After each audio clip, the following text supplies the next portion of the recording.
샬롬 샬롬 샬롬 샬롬 샬롬. 하나님 사랑합니다. 여러분 주 안에서 사랑합니다. 히브리서 2장 말씀이죠. 5절에서 마지막 절 18절까지 왜 주님께서 사람이 되셨는가.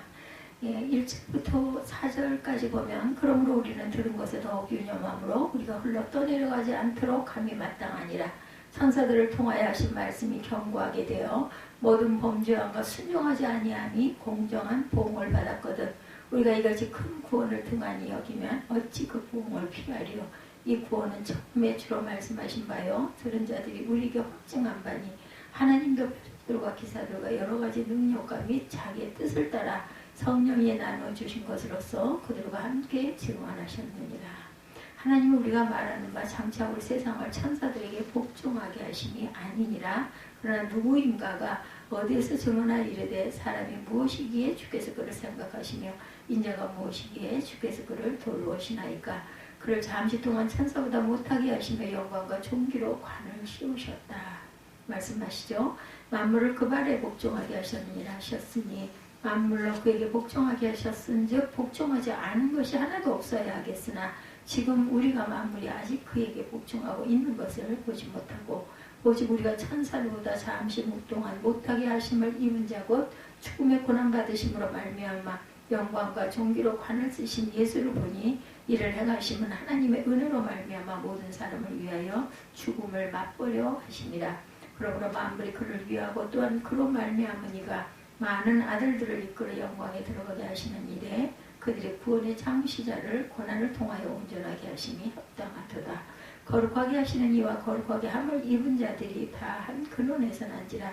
그러므로 형제라 부르는 자를 부끄러워하지 아니하고 이르시되 내가 주의 이름을 내 형제들에게 선포하고 내가 주를 교회 중에서 찬송하리라 하셨으며 또다시 내가 그를 의지하리라 하시고 또다시 볼지어다 나와 및 하나님께서 내게 주신 자녀를 하셨으니 자녀들은 혈과 육에 속하였음에 그도 또한 같은 모양으로 혈과 육을 함께 지니시면 죽음을 통하여 죽음의 세력을 잡은 자 곧 마귀를 멸하시며 또 죽기를 무서워함으로 한평생 멸여 종로를 타는 모든 자들을 도와주려 하시니 이는 확실히 천사들을 붙들어 주려 하심이 아니요 오직 아브라함의 자손들을 붙들어 주려 하심이라. 그러므로 그가 범사의 형제들과 같이 되심에 마땅하도다.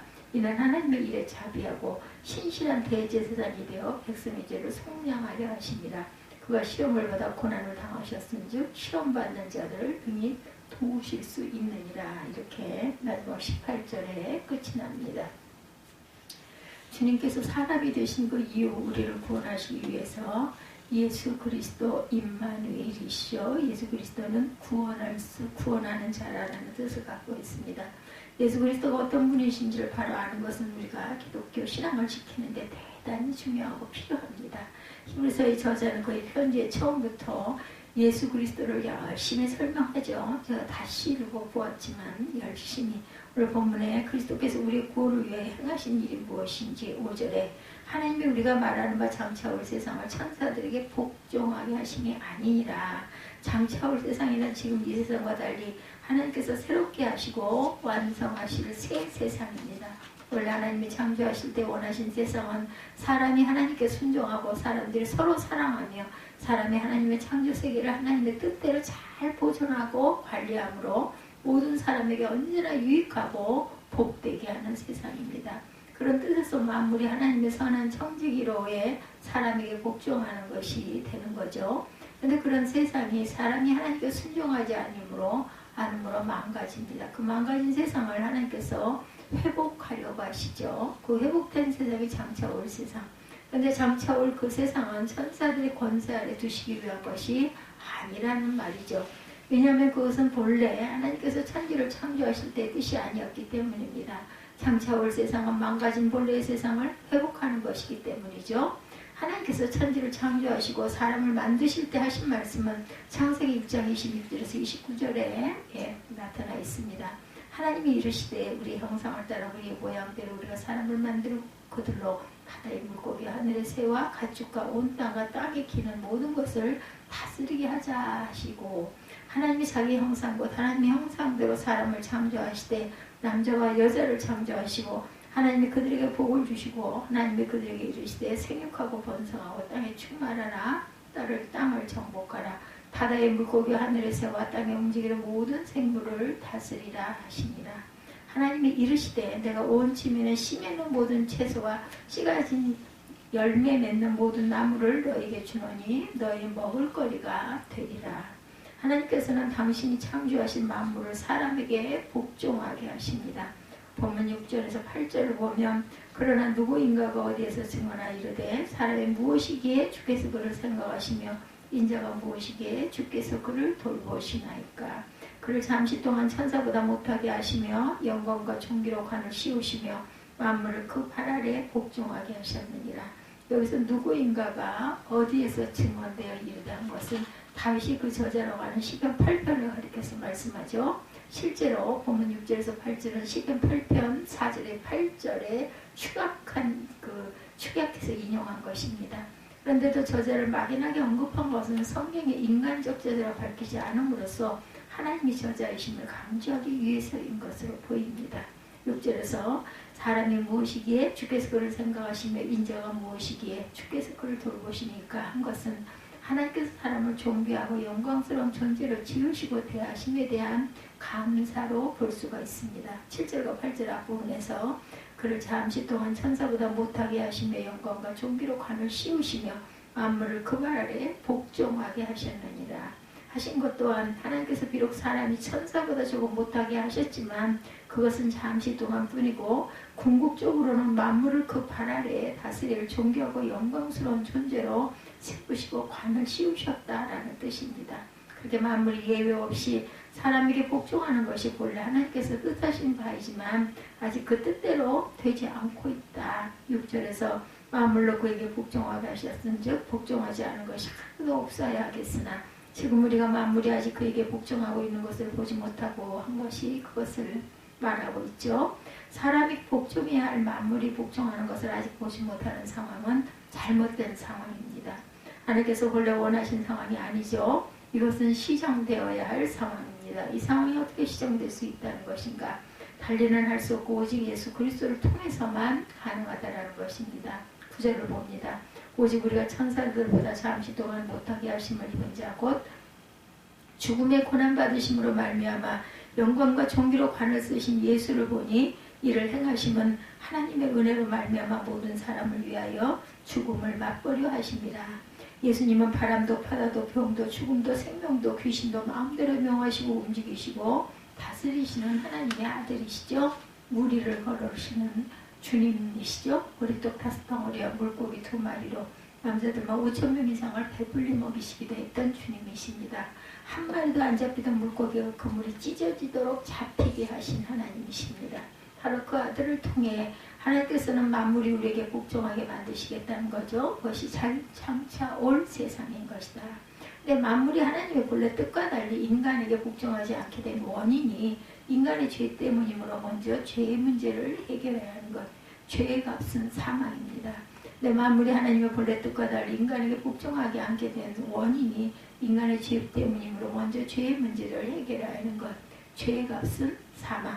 선악과를 따먹으면 반드시 죽으리라는 것이 하나님의 말씀이었죠. 그러면 이 죽음의 문제를 해결해야 합니다. 그래서 하나님께서는 우리에게 놀라운 은혜를 베푸셔서 우리 대신 그의 아들 예수 그리스도로 하여금 죽음을 맛보게 하셨어요. 죽음을 맛본다는 것은 단지 죽는 것만이 아니라 죽음의 모든 공포와 고통과 수치를 깡그리 겪는 것을 말합니다. 여기서 우리는 일단 몇 가지 사실을 확인할 수가 있습니다. 만물이 복종하는 것은 천사들에게가 아니라 사람에게라는 것입니다. 그것이 본래 하나님의 창조 의지였기 때문이죠. 근데 그 만물을 사람에게 복종하게 하시는 이는 하나님이시라는 것이죠. 하나님께서 그 일을 이루시기 위하여 당신의 아들 예수 그리스도를 잠시 동안 천사보다 조금 못한 사람들처럼 되게 하셨다라는 것. 예수 그리스도는 그 뜻에 순종하셔서 고난과 죽음을 당하셨지만 하나님으로부터 영광과 존귀의 관을 받아 쓰셨다라는 말이죠. 그것은 우리를 위한 하나님의 은혜라는 것입니다.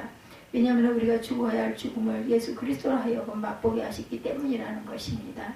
우리가 믿음의 눈으로 예수 그리스도를 바라볼 때 만물이 우리에게 복종하게 되는 하나님의 나라를 볼 수 있으리라는 것. 근데 여기서 왜 굳이 하나님의 아들이 사람이 되시고 고난과 죽음을 당하시기까지 하셔야 했는가 하는 의문이 일어날 수가 있죠. 그 물음의 답을 제시하는 것이 본문 10절 이하의 말씀. 10절에 보면 그러므로 만물이 그를 위하고 또한 그로 말미암으니가 많은 아들들을 이끌어 영광에 들어가게 하시는 일에 그들의 구원의 창시자를 고난을 통하여 온전하게 하심이 합당하도다. 만물이 그를 위하고 또한 그로 말미암으니란 만유의 창조자이시고 주권자이신 하나님을 가리키는 말입니다. 많은 아들들을 이끌어 영광에 들어가게 하시는 일은 예수께서 하신 일을 말하죠. 구원의 창시자는 예수 그리스도이십니다. 그를 하나님께서는 고난을 통하여 온전하게 하셨다라고 말합니다. 그 고난을 통해서 하나님께서 원하시는 구원의 역사를 이루셨고 그를 세상에 보내시면서 주신 사명을 완수하셨기 때문이다. 예수 그리스도는 자신의 고난을 통해 우리의 구원을 이루셨고 우리의 영광에 들어가게 하십니다. 주님께서 사람이 되심으로써 하신 그 일은 거기서 그치지 않죠. 11절에서 13절에 보면 거룩하게 하시는 이와 거룩하게 함을 입은 자들이 다 한 근원에서 난지라. 그러므로 형제라 부르시기를 부끄러워하지 아니하시고 이르시되 내가 주의 이름을 내 형제들에게 선포하고 내가 주를 교회 중에서 찬송하리라 하셨으며 또다시 내가 그를 의지하리라 하시고 또다시 볼지어다 나와 및 하나님께서 내게 주신 자녀라 하셨으니 이렇게 말씀하죠. 거룩하게 하시는 이는 예수 그리스도이시죠. 거룩하게 함을 입은 자들은 우리를 말합니다. 한 근원은 하나님을 가리키죠. 예수 그리스도나 우리나 다 하나님에게서 왔다라는 것입니다.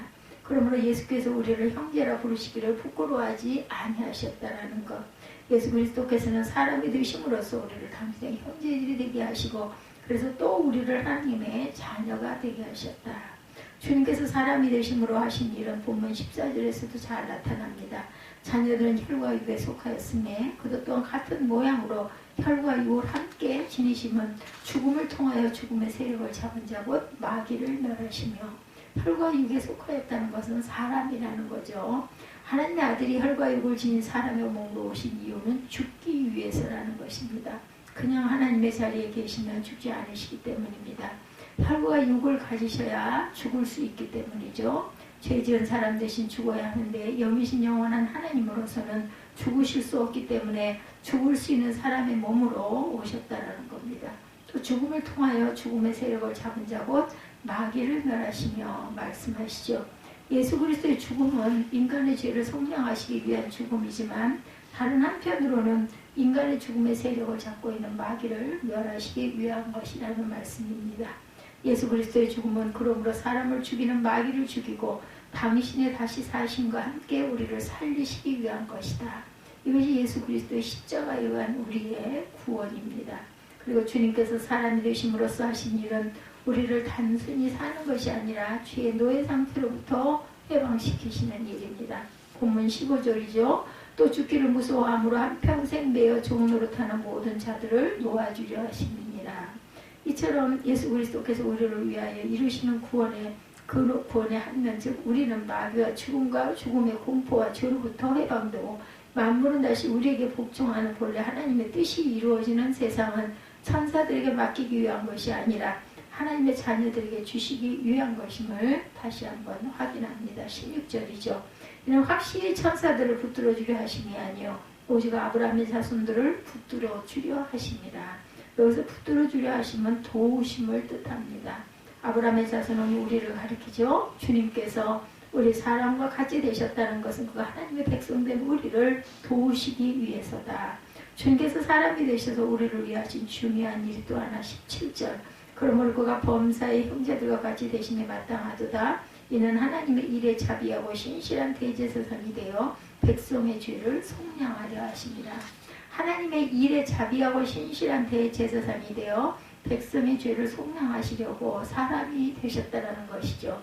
자비하시다는 것은 사람에 대하여 그렇다는 것입니다. 신실하시다는 것은 하나님에 대하여 그렇다는 거죠. 대제사장은 사람들을 위해 제사를 드려주고 죄의 씻음을 얻게 해주어서 하나님께 나올 수 있게 해주는 사람이었습니다.